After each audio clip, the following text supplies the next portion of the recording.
Bismillahirrahmanirrahim. Assalamualaikum warahmatullahi wabarakatuh.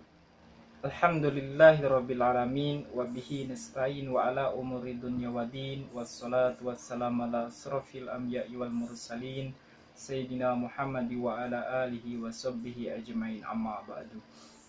Qala ta'ala a'udzu billahi minasyaitonir rajim. Bismillahirrahmanirrahim. Iqra bismi rabbikal ladzi khalaq, khalaqal insana min 'alaq. Iqra wa rabbukal akram. Alhamdulillah, puji syukur kehadirat Allah Subhanahu wa taala, yang mana di kesempatan kali ini kita dipertemukan kembali dengan keadaan sehat walafiat untuk mengikuti pembelajaran daring. Kepada anak-anak suli dan solihah, kita selalu memperbanyak istighfar agar hidup kita tentram. Baik, kepada anak-anak suli dan solihah, ketemu lagi dengan Ustadz Agus Holidin. Kali ini Ustadz akan membahas tentang atau melanjutkan materi sebelumnya, yaitu tentang menghindari perbuatan judi. Kita awali dengan lafaz basmalah. Bismillahirrahmanirrahim. Pada anak-anak suli dan sulihah, silahkan kalian catat materi yang terpentingnya saja di buku catatan pendidikan agama Islam, karena itu adalah salah satu bentuk ikhtiar kita. Pertemuan ke-9, menghindari perbuatan judi. Kompetensi dasar, menghargai perilaku, menghindari perbuatan judi sebagaimana implementasi dari pemahaman Quran surat Al-Maidah ayat 90-91 dan Quran surat Al-Baqarah ayat 219 dan hadis terkaitnya.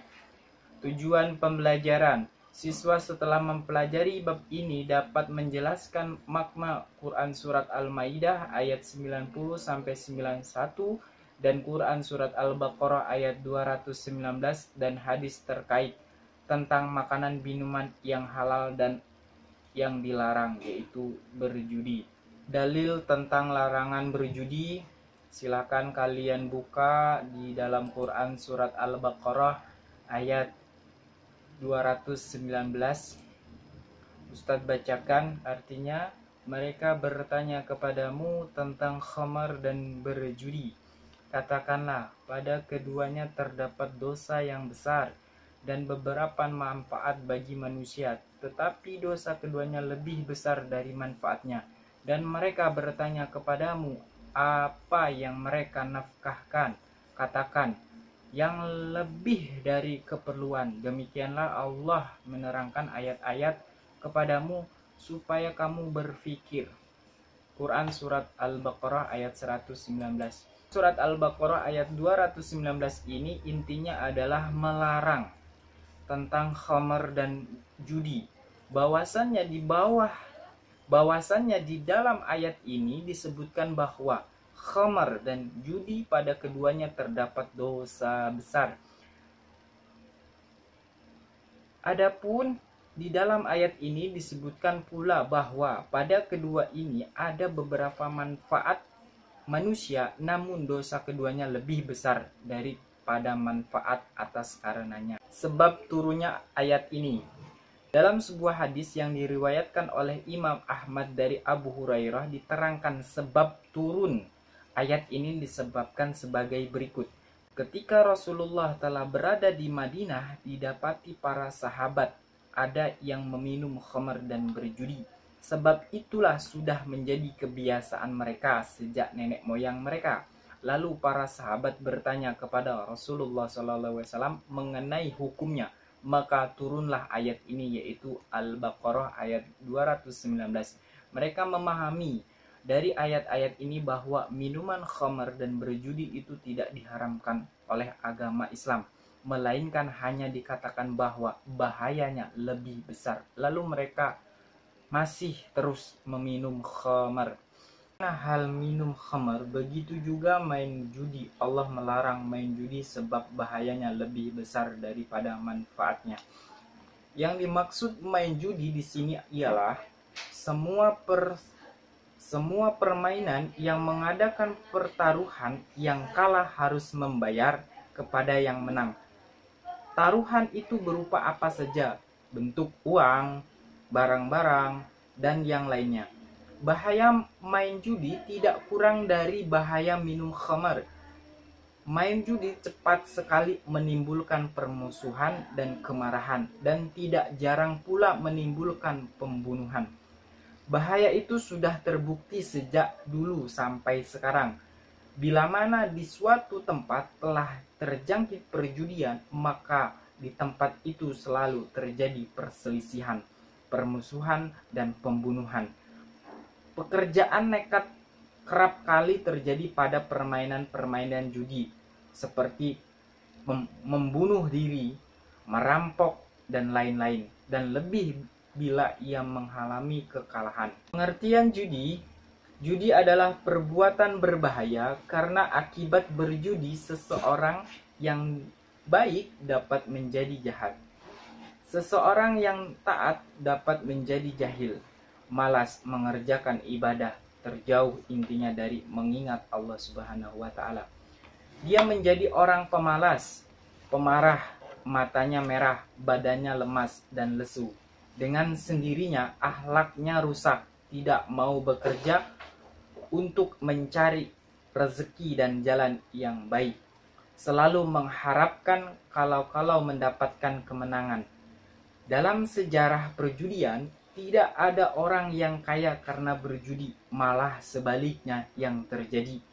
Banyak orang-orang kaya tiba-tiba jatuh miskin dan melarat karena berjudi. Banyak pula rumah tangga yang aman bahagia tiba-tiba hancur berantakan karena judi.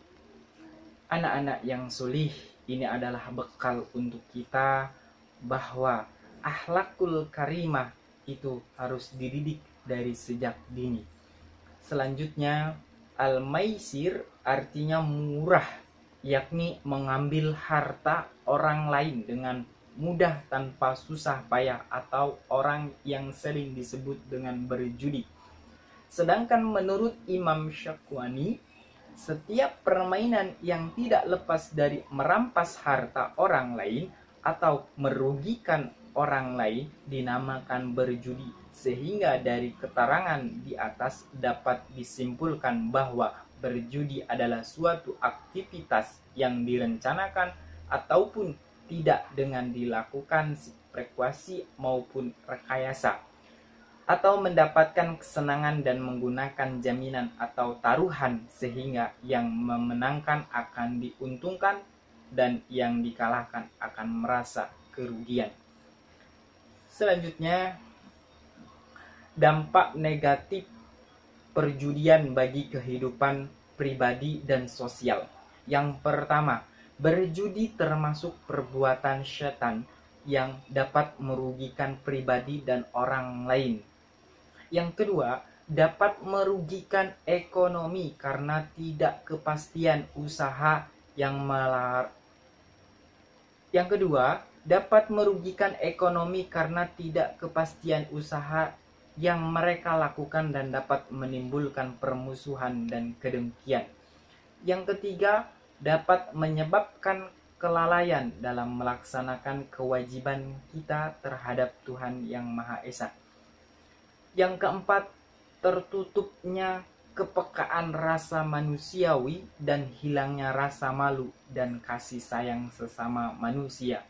Yang kelima, seseorang menjadi malas bekerja sehingga dapat melakukan perbuatan yang dilarang agama. Banyak sekali contohnya, seperti maling, ya, mengambil hak orang lain. Banyak sekali ya. Yang keenam, dapat menghancurkan kestabilan, kerukunan, dan keharmonisan keluarga. Dampaknya itu adalah bercerai. Yang ketujuh adalah dapat menimbulkan kesedihan dan penyesalan di kemudian hari. Anak-anak yang solih, banyak kejadian di masyarakat kita, banyak di lingkungan kita. Yang perlu kita perbaiki adalah selalu mengingatkan selalu mengingatkan dan mengajak kebaikan. Karena suatu perbuatan yang menyedihkan dan itu akan menimbulkan penyesalan di kemudian hari. Selanjutnya, bagaimana cara kita menghindari perbuatan judi di dalam kehidupan sehari-hari? Banyak ya yang perlu kita perbaiki. Yang pertama, senantiasa beramal ma'ruf nahi mungkar di setiap kesempatan. Nah, perbanyak ibadah. Yang kedua, mensosialisasikan dengan jelas tentang bahayanya judi. Menindak secara tegas para perilaku perjudian oleh aparat yang berwenang. Nah, banyak di Indonesia ya peraturan undang-undang yang menegaskan bahwa perjudian itu dilarang. Anak-anak yang solih, mudah-mudahan kita selalu istiqomah dalam menjalankan ibadah kita, selalu menjalankan perintah agama yang diperintahkan oleh Allah Subhanahu wa Ta'ala. Yang keempat, berusaha menghindari pergaulan dan menjauhi perjudian dan lebih banyak bergaul dengan orang yang jelas baik. Nah, banyak kita salah memilih kawan, memilih pergaulan sehingga kita terjerumus ke dalam hal-hal yang negatif. Maka yang perlu kita perbaiki adalah bergaul dengan orang-orang yang baik, bergaul dengan majelis-majelis ilmu sehingga iman kita, ketakwaan kita itu meningkat. Selanjutnya, senantiasa berusaha mencari rezeki yang halal dan qanaah akan pemberian Allah Subhanahu wa Ta'ala. Ketika orang tua kita berusaha mencari rezeki yang halal, maka kita sebagai anak akan mendapatkan kemudahan dalam menuntut ilmu. Kemudian yang terakhir, senantiasa beristighfar dan selalu memohon ampun serta perlindungan dari Allah Subhanahu wa Ta'ala agar tidak terjerumus perjudian. Setiap kali ketika kita bernapas, lalu kalian mengucapkan astagfirullahaladzim, itu adalah salah satu bentuk ikhtiar kita memohon ampunan. Karena setiap kita melangkah, setiap kita melihat di dunia itu adalah banyak dosa-dosa yang kita buat, baik itu yang kecil maupun yang besar. Kemudian hikmah menghindari perjudian. Yang pertama, dapat istiqomah menjalankan tanggung jawab yang diemban kekaitannya dengan Allah Subhanahu wa Ta'ala maupun secara manusia. Kemudian yang kedua, perekonomian keluarga akan menjadi stabil dengan berbagai usaha yang nyata, halal, menghasilkan rezeki yang barokah. Kemudian yang ketiga, melatih diri untuk bersabar dan tenang dalam menghadapi berbagai tipuan duniawi. Yang keempat, senantiasa selalu berzikir dan beribadah kepada Allah Subhanahu wa Ta'ala. Yang kelima, termotivasi untuk selalu mengamalkan agama atau berkarya bagi nusa dan bangsa. Yang keenam, kehidupan dalam keluarga menjadi kokoh dan mandiri karena jauh dari persangketaan. Yang ketujuh, membunuh perasaan malu dan kasih sayang terhadap sesama manusia sehingga akan tercipta perasaan damai dan bahagia. Anak-anak yang solih dan solihah, mudah-mudahan kita selalu mendapatkan hikmah dari menghindari perjudian, karena perilaku menghindari perjudian ini adalah salah satu bentuk kita taat kepada Allah Subhanahu wa Ta'ala.